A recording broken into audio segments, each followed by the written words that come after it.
نحمده ونصلي ونسلم على رسوله الكريم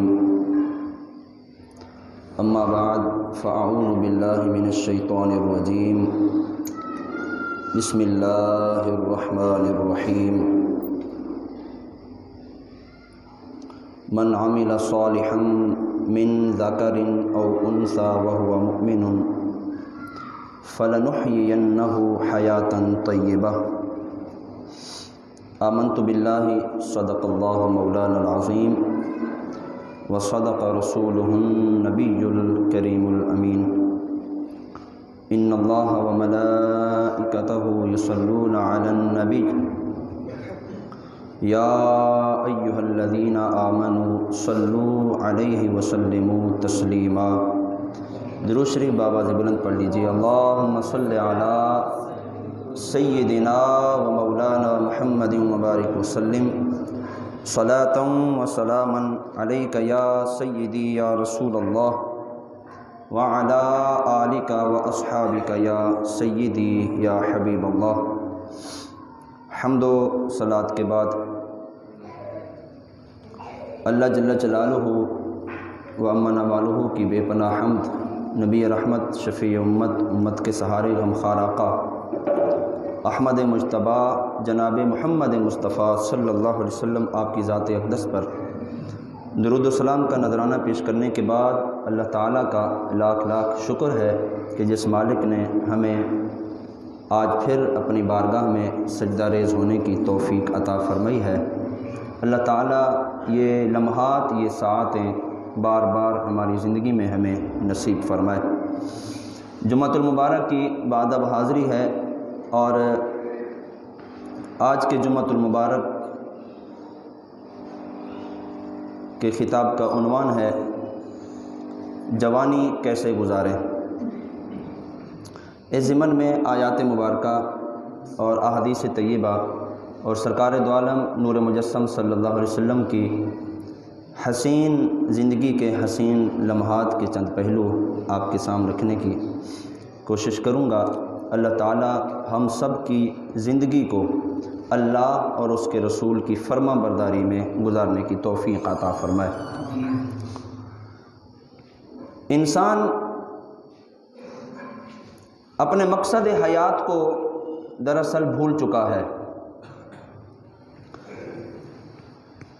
وسائل کو مقاصد کا ذریعہ دے کر انسان نے یہ سمجھا کہ صرف زندگی یہی ہے۔ شاید اکثر انسانوں کا ذہن یہ ہے کہ دنیا میں آئے، پڑھتے رہے اور پھر کاروبار کیا یا مزدوری کی، پیسہ جمع کیا، اکٹھا کیا، عالی شان گھر بنا دیا، نئے نئے ماڈل کی گاڑیاں لے کر اس میں گھومتے رہے، محافلوں میں اور یاروں دوستوں کی مجلسوں میں دن رات گزار دیے اور دنیا سے چلے گئے۔ شاید کہ یہ زندگی ہے، حقیقت میں یہ زندگی نہیں ہے۔ جب تک انسان اپنی زندگی کو با مقصد نہیں بناتا، اس کی زندگی کسی کام کی نہیں ہے۔ ہر شخص چاہے وہ بچپنے میں ہو، جوانی میں ہو، بڑھاپے میں ہو، اگر اس نے اپنی زندگی کو با مقصد بنا دیا تب تو ہے اس کے لیے کامیابی، اور اگر زندگی کو با مقصد نہ بنایا، ہر ایرے غیرے کے پیچھے چل پڑا اور اپنی بہتری نہ سوچی، دنیا کے ساتھ اپنی آخرت کو اس نے نہ سنوارا، تو ایسے شخص کی زندگی فضول ہے، وہ کسی کام کی زندگی نہیں گزار گیا۔ دور حاضر میں تو انسان اتنی بے فکری کے ساتھ زندگی گزار رہا ہے کہ ایسے لگتا ہے کہ جیسے مرنا ہی نہ ہو،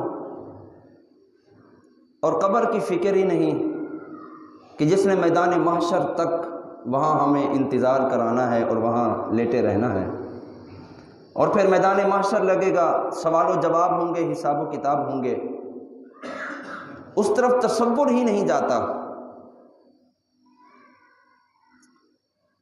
اور انسان نے شاید اسی زندگی کو اپنی زندگی سمجھ رکھا ہے۔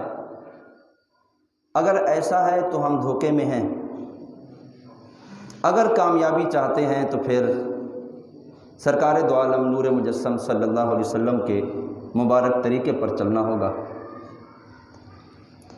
حضرت ابو برزہ اسلمی رضی اللہ تعالیٰ عنہ، حضرت ابو برزہ اسلمی رضی اللہ تعالیٰ عنہ آپ روایت کرتے ہیں، سرکار دو عالم نور مجسم صلی اللہ علیہ وسلم نے ارشاد فرمایا لا تزول قدم عبد یوم القیامت حتی یسأل، فرمایا قیامت کے دن بندے کے قدم ہٹنے نہ پائیں گے یہاں تک کہ ان سے کچھ سوال ہوں گے۔ یا رسول اللہ کیا سوال ہوں گے؟ فرمایا عن عمرہ فیما افناہ، آپ کو جو زندگی ملی تھی، آپ جو دنیا میں رہ کر آئے ہو، اپنی اس زندگی کو کہاں گزار کے آئے ہو۔ اور ارشاد فرمایا سوال ہوگا وعن علمہ فیما فعل، جو آپ کو علم دیا گیا تھا، جو آپ کو پہچان دی گئی تھی، جو آپ کو سمجھ دی گئی تھی، اس علم پر آپ نے کہاں تک عمل کیا۔ اور فرمایا بندے سے پوچھا جائے گا وعن مالہ من این اکتسبہ، آپ کو جو مال دیا گیا تھا وہ مال آپ نے کہاں سے کمایا تھا، کہاں سے حاصل کیا تھا۔ اور پھر سوال ہوگا وفیما انفقہ، جو مال و دولت کی فراوانی آپ کو دے دی گئی تھی، بتاؤ وہ مال خرچ کہاں کیا تھا۔ اور پھر سوال ہوگا وعن جسمہ فیما ابلاہ، آپ کو جو طاقتور جسم دیا گیا تھا، یہ جو ہمت اور طاقت دے دی گئی تھی اور ایک قداور جسم ملا تھا، بتائیں اس جسم کو کہاں کہاں آپ نے کپایا تھا۔ حضرت عبداللہ ابن مسعود رضی اللہ تعالیٰ عنہ آپ فرماتے ہیں، اسی طرح کی ایک اور حدیث مبارکہ سرکار دو عالم صلی اللہ علیہ وسلم نے ارشاد فرمایا 5 سوال ہوں گے، 5 چیزوں کے بارے میں پوچھا جائے گا۔ لا تزول قدم ابن آدم یوم القیامت من عند ربہ حتی یسأل عن 5، فرمایا اپنے رب کے پاس سے بندے کا قدم ہٹ نہیں سکے گا جب تک 5 سوال اس سے نہ کیے جائیں۔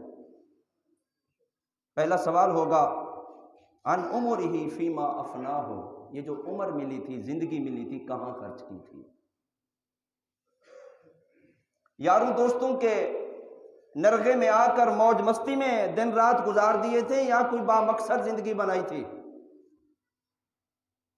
حلال و حرام کے بغیر زندگی گزاری تھی، یا زندگی کے مقاصد کو سمجھتے ہوئے ہر آگے والا قدم اچھائی کے لیے رکھا تھا؟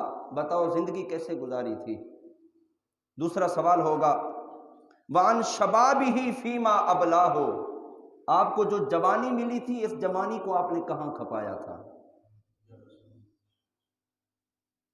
بچپنا گزر گیا تعلیم میں، اور جوانی گزر گئی یاروں دوستوں کی محفل میں، اور ادھیڑ عمر گزر گئی اپنی اولاد کی پالنے پوسنے میں، اور آخری عمر گھر میں گزری اور پھر دنیا سے چلے گئے۔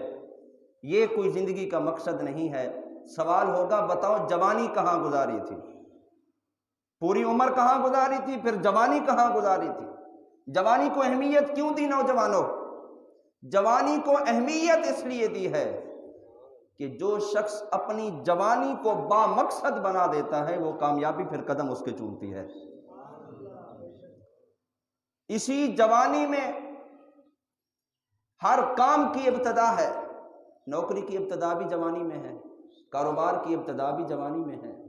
اور اسی جوانی کے متعلق ارشاد فرمایا جب کوئی نوجوان اللہ کے حضور عبادت کرتا ہے، فرمایا بوڑھے کئی لوگوں سے ایسے ایک نوجوان کی توبہ زیادہ مقبول ہے اللہ کی بارگاہ میں، اور اللہ تعالیٰ ایسے نوجوان سے خوش ہوتا ہے کہ جو جوانی میں راہ ضلالت سے لے کر راہ ہدایت کی طرف آ گیا ہے، اللہ تعالیٰ اس نوجوان سے بہت خوش ہوتا ہے۔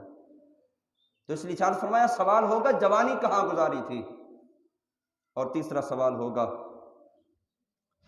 وَمَالِهِ مِنْ أَيْنَ اكْتَسَبَهُ، بتاؤ یہ جو رزق آپ نے کمایا تھا، مال و دولت آپ کے پاس آتی تھی، بتاؤ یہ کس ذریعے سے کمائی تھی، حلال حرام کا فرق کیا تھا یا نہیں کیا تھا؟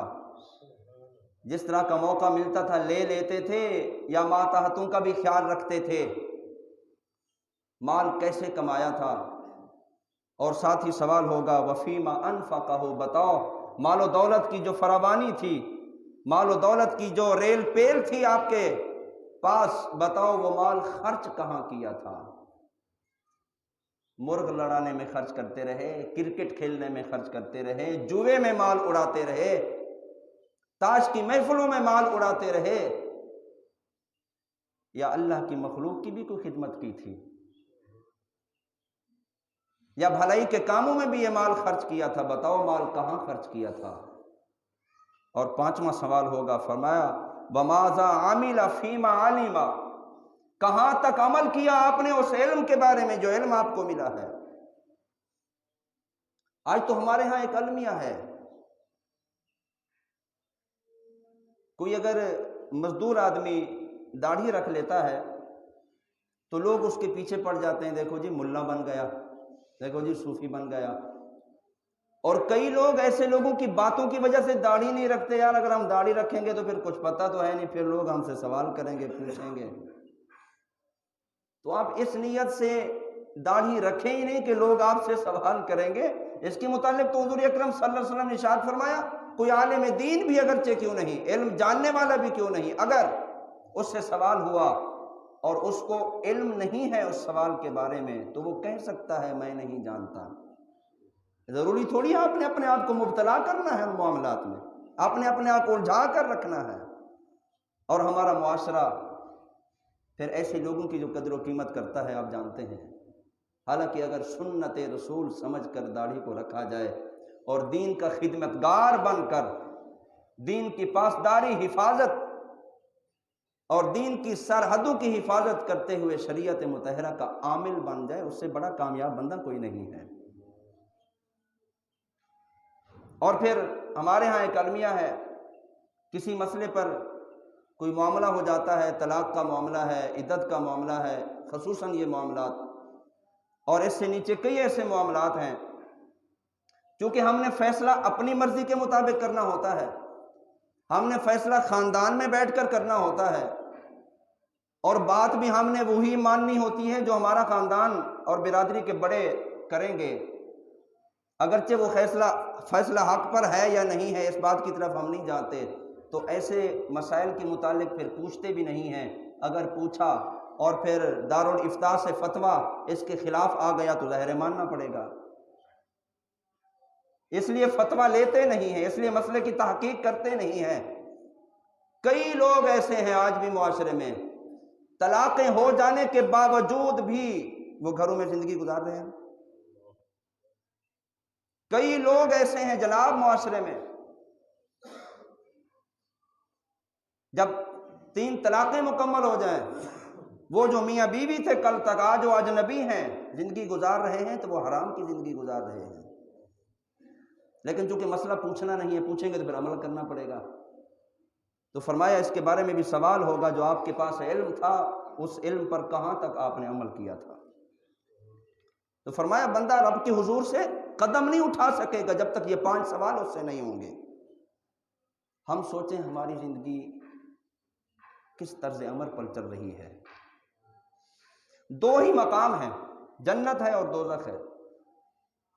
جو اللہ کے نیک بندے جن کی زندگی اطاعت خدا اور اطاعت مصطفیٰ میں گزری، اللہ تعالیٰ نے ان کے لیے جنت کا انتظام فرمایا ہے۔ اور متقی پرہیزگار اہل ایمان کے لیے اللہ تعالیٰ نے جنت کی نعمتیں تیار کر رکھی ہیں۔ اور جو کافر ہیں اور منکر ہیں اور غفلت کی زندگی گزارنے والے ہیں، جو ایمان لانے کے باوجود پھر گناہوں کے دلدل میں ایسے پھنسے کہ وہ ہدایت کی طرف آ نہ سکے، دنیا سے رخصت ہوئے، اللہ تعالیٰ نے ایسے لوگوں کے لیے دوزخ تیار کر رکھی ہے۔ یہ 2 ہی ٹھکانے ہیں، اور راستہ رب تعالیٰ نے بتا دیا، یہ راستہ سچا ہے اور یہ راستہ جھوٹا ہے، یہ رحمان کا راستہ ہے اور یہ شیطان کا راستہ ہے۔ جو رحمان کے راستے پر چلا اس کی زندگی کامیاب ہے، اور اچھی زندگی کے ساتھ اس کی آخرت کامیاب ہے۔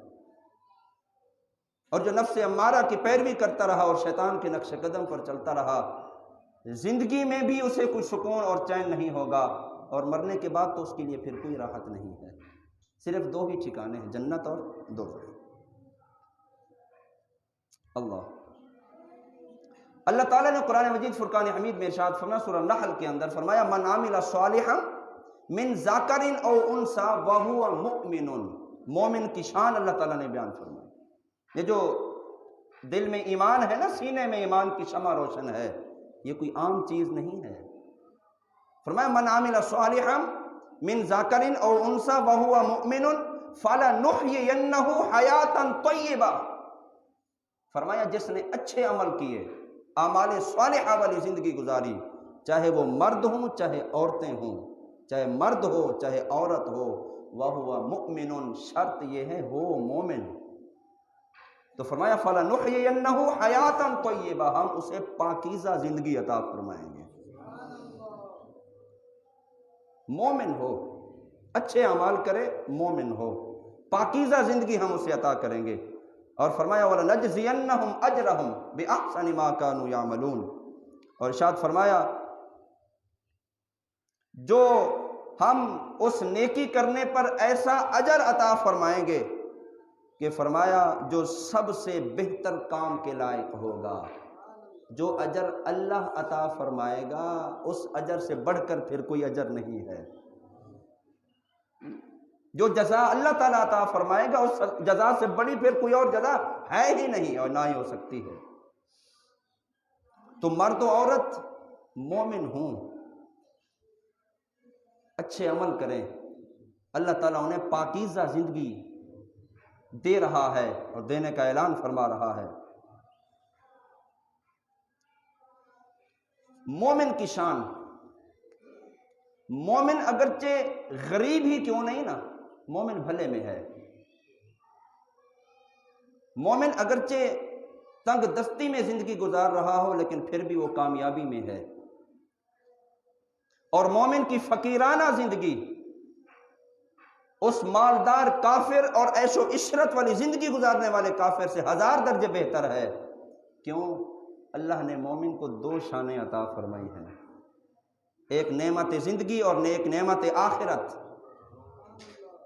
زندگی اچھی گزارے گا اگرچہ وہ غریب ہے، اگرچہ محتاج ہے، اگرچہ فقیرانہ زندگی گزار رہا ہے، لیکن اللہ کے ساتھ مخلص رہا، اللہ تعالیٰ نے دوسری نعمت اس کو جنت کی عطا فرمائی ہے کہ بروز محشر جنت کا راہی یہی مومن بنے گا، اور مالدار ہے، مومن ہے، راہ خدا میں خرچ کرنے والا ہے، بھلائی کے کاموں میں اپنی دولت کو لٹانے والا ہے، حلال و حرام کا فرق کرنے والا ہے، اپنی دولت کو ضائع نہیں ہونے دیتا حرام کاموں میں۔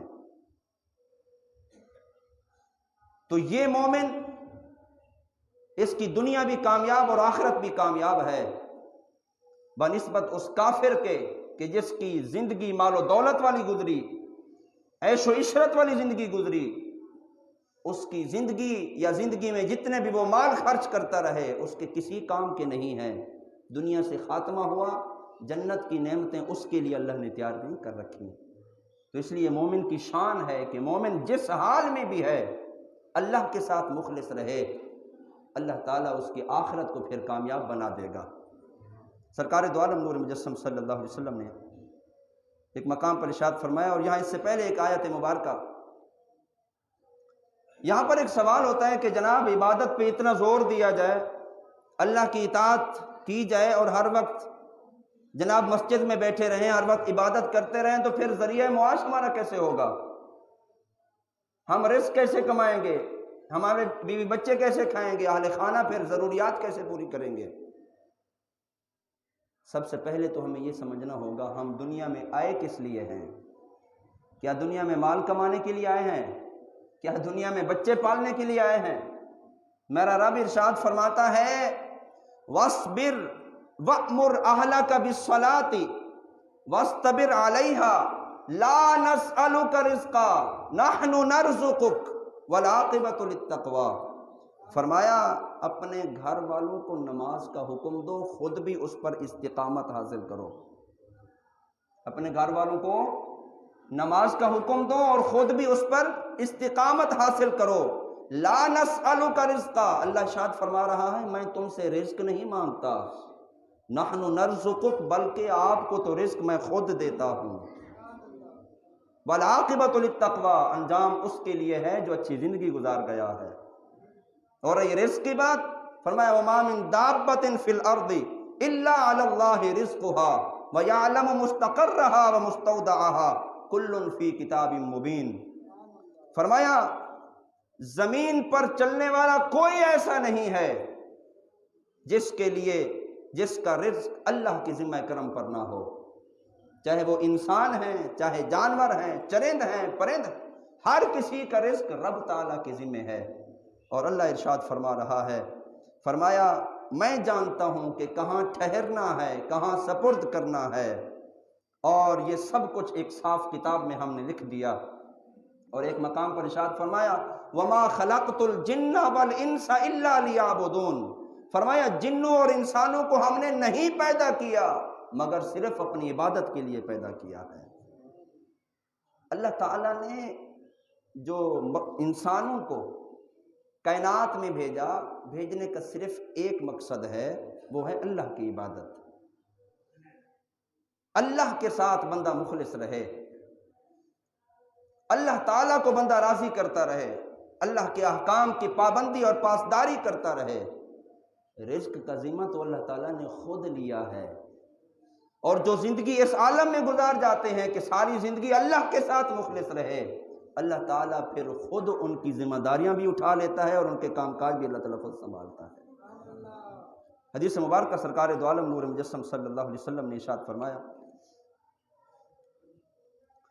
فرمایا من کانت الآخرۃ ہمہ جعل اللہ غناہ فی قلبہ وجمع لہ شملہ، فرمایا جسے آخرت کی فکر ہو، فکر آخرت رکھتا ہو، فرمایا اللہ تعالیٰ اس کا دل غنی کر دے گا۔ جس کو آخرت کی فکر ہو، جو آخرت کی طرف توجہ رکھ کے زندگی گزار رہا ہے، اللہ تعالیٰ اس کے دل کو غنی کر دے گا، اور فرمایا اللہ تعالیٰ اس کے سارے بکھرے ہوئے کاموں کو جمع فرما دے گا۔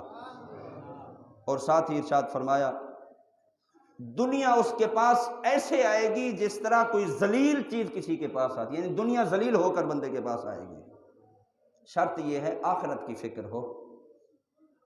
اور اسی کے ساتھ ہی آگے ارشاد فرمایا وَأَتَتْهُ الدُّنْيَا وَهِيَ رَاغِمَةٌ وَمَنْ كَانَتِ الدُّنْيَا هَمَّهُ جَعَلَ اللَّهُ فَقْرَهُ بَيْنَ عَيْنَيْهِ وَفَرَّقَ عَلَيْهِ شَمْلَهُ وَلَمْ يَأْتِ مِنَ الدُّنْيَا إِلَّا مَا قُدِّرَ لَهُ، جس نے صرف دنیا کی فکر رکھی، جو صرف دنیا کو سنوارتا رہا، دنیا کی کامیابیاں چاہتا رہا، محبوب کریم صلی اللہ علیہ وسلم ارشاد فرماتے ہیں، فرمایا اللہ تعالیٰ اس کی محتاجی کو اس کی آنکھوں کے سامنے رکھ دے گا، اور جو اس کے جمع شدہ کام ہیں اللہ تعالیٰ ان کو بھی بکھیر دے گا، اور دنیا بھی اس کے پاس صرف اتنی آئے گی جتنا اس کے نصیب میں لکھی ہوئی ہے۔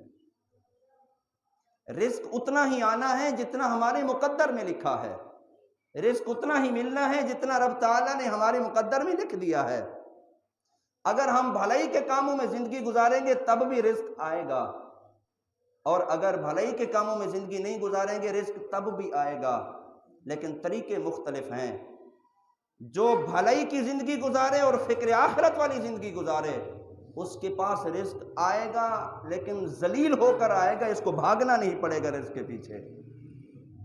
اور جو صرف دنیا کی فکر رکھ کے معاش کی طرف چل پڑا، وہ کہتے ہیں جناب ڈبل ڈیوٹی کر رہے ہیں، 24 گھنٹے ڈیوٹی کر رہے ہیں، اوور ٹائم لگا رہے ہیں، لیکن پھر بھی پتہ نہیں کہاں سے آ رہا ہے اور کہاں جا رہا ہے۔ اور ایسے لوگ بھی معاشرے میں موجود ہیں کہ ایک ڈیوٹی کرنے والے ہیں، بال بچے بھی بہت ہیں، لیکن پھر بھی اللہ کا شکر ادا کر رہے ہیں، اللہ دے رہا ہے، نظام چل رہا ہے، الحمدللہ۔ تو وہ واویلا کرنے والے کون ہیں؟ وہ بھی مومن ہیں۔ یہ شکر ادا کرنے والے کون ہیں؟ یہ بھی مومن ہیں۔ فرق اتنا ہے اس نے فکر آخرت رکھی ہوئی ہے، اللہ تعالیٰ نے سارے منتشر کاموں کو جمع کر دیا ہے، اور جس نے فکر دنیا رکھی، صرف معاش کی طرف توجہ رہی، صرف سستی شہرت کی طرف توجہ رہی، صرف دنیا کی رنگینیوں میں لگا رہا، رزق اس کو بھی ملنا ہے، لیکن کام ایسے منتشر رب تعالیٰ کر دے گا کہ ہر وقت وہ الجھا ہی رہے گا، اور رزق بھی اتنا ہی ملے گا جتنا اس کی تقدیر میں لکھ دیا گیا ہے۔ سرکار دو عالم صلی اللہ علیہ وسلم ارشاد فرماتے ہیں، فرمایا ایک طویل حدیث مبارکہ ہے جس کا ایک حصہ آپ کے سامنے عرض کر رہا ہوں۔ ارشاد فرمایا جب بچہ پیدا ہوتا ہے ماں کے پیٹ میں، جب بچے کی تخلیق ہوتی ہے اور اس کے اعضاء تکمیل پاتے ہیں تو فرمایا اللہ تعالیٰ ایک فرشتے کو بھیجتا ہے اور فرماتا ہے جاؤ اس کے لیے 4 چیزیں لکھ دو۔ پہلی چیز، یہ دنیا میں آ کر کیا عمل کرے گا، اس کی تقدیر میں لکھ دیا گیا، ابھی ماں کے پیٹ میں ہے۔ دوسری چیز ارشاد فرمایا اس کی عمر کتنی ہوگی، کتنے سال رہے گا، کتنے مہینے رہے گا، کتنے دن رہے گا، کتنے گھنٹے رہے گا اور کتنی سانسیں اس کی چلیں گی، یہ سب فرشتہ ماں کے پیٹ میں لکھ جاتا ہے۔ تیسری بات ارشاد فرمایا اس کو کہاں مرنا ہے اور دفن کہاں ہوگا، یہ بھی ابھی ماں کے پیٹ میں ہے، لکھ دیا گیا۔ چوتھی بات ارشاد فرمایا اس کو کتنا رزق ملنا ہے اور کن کن طریقوں سے ملنا ہے، یہ بھی ماں کے پیٹ میں اللہ رب العزت لکھوا دیتا ہے، لکھ دیتا ہے۔ تو بتائیں جس کا انتظام اللہ ماں کے پیٹ میں کر رہا ہے، دنیا میں آ کر اگر وہ اپنی زندگی کو ان الجھنوں میں ڈال رکھے اور نہ اطاعت خدا کا پتہ ہے، نہ اطاعت رسول کا پتہ ہے، نہ شریعت کی حفاظت اور پاسداری کا پتہ ہے، وہ تو الجھنیں تو ہونی ہے نا، پھر مشکلات میں تو پھر پڑیں گے، ساری زندگی پریشانیوں میں، مصیبتوں میں، تکلیف میں تو گزرے گی۔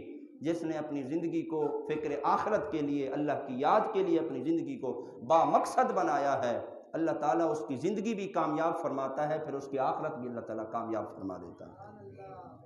ایک اور حدیث مبارکہ سرکار دو عالم صلی اللہ علیہ وسلم ارشاد فرماتے ہیں، حضرت ابو ہریرہ رضی اللہ تعالیٰ عنہ آپ سے روایت ہے، عن النبی صلی اللہ علیہ وسلم قال ان اللہ تعالی یا ابن آدم تفرغ لعبادتی املأ صدرک غنًا واسد فقرک۔ نبی کریم رؤوف الرحیم صلی اللہ علیہ وسلم نے ارشاد فرمایا، اللہ ارشاد فرماتا ہے اے ابن آدم تو اپنے آپ کو میری عبادت کے لیے فارغ کر دے، فرمایا تیرا سینہ میں غنا سے بھر دوں گا، اور واسد فقرک، ارشاد فرمایا کہ تیری محتاجی کے دروازے بند کر دوں گا، محتاجی قریب نہیں آئے گی، اور ساتھ ہی فرمایا وَإِلَّا تَفْعَلْ مَلَأْتُ يَدَيْكَ شُغْلًا وَلَمْ أَسُدَّ فَقْرَكَ، اگر تو نے ایسا نہ کیا، مجھے اپنے آپ کو میری عبادت کے لیے تو نے فارغ نہ کیا، تو پھر سن لے تیرے دونوں ہاتھ مشاغل میں مصروف کر دوں گا، اور پھر حال یہ ہوگا کہ تیری محتاجی کا دروازہ تیرے سامنے بند نہ ہوگا، ہر وقت محتاجی تیرے گھر میں ڈیرے رکھے گی۔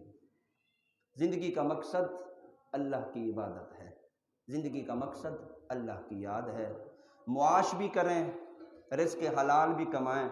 پیارے مصطفیٰ کریم صلی اللہ علیہ وسلم نے ارشاد فرمایا الکاسب حبیب اللہ، رزق حلال کمانے والا اللہ کا دوست ہے۔ رزق حلال کمانا اور معاش کرنا برا نہیں ہے، لیکن اسباب پر توکل نہیں ہونا چاہیے، توکل مسبب الاسباب پر ہونا چاہیے۔ اسباب پر ہماری غور و فکر نہیں ہونی چاہیے، بلکہ مسبب الاسباب پر غور و فکر ہونی چاہیے۔ ہمیں کسی ٹھیکیدار نے رزق نہیں دینا، رزق اللہ نے دینا ہے۔ جب تک اس کے نصیب سے لکھا ہوا ہے، اس کے ہاتھ سے مل رہا ہے، جب کسی اور کے ہاتھ سے لکھا ہوگا اللہ تعالیٰ پھر انتظام بھی فرما دے گا۔ جب کسی ایک کمپنی کے ذریعے سے رزق ملنا نصیب میں لکھا ہے، یہاں سے ملے گا،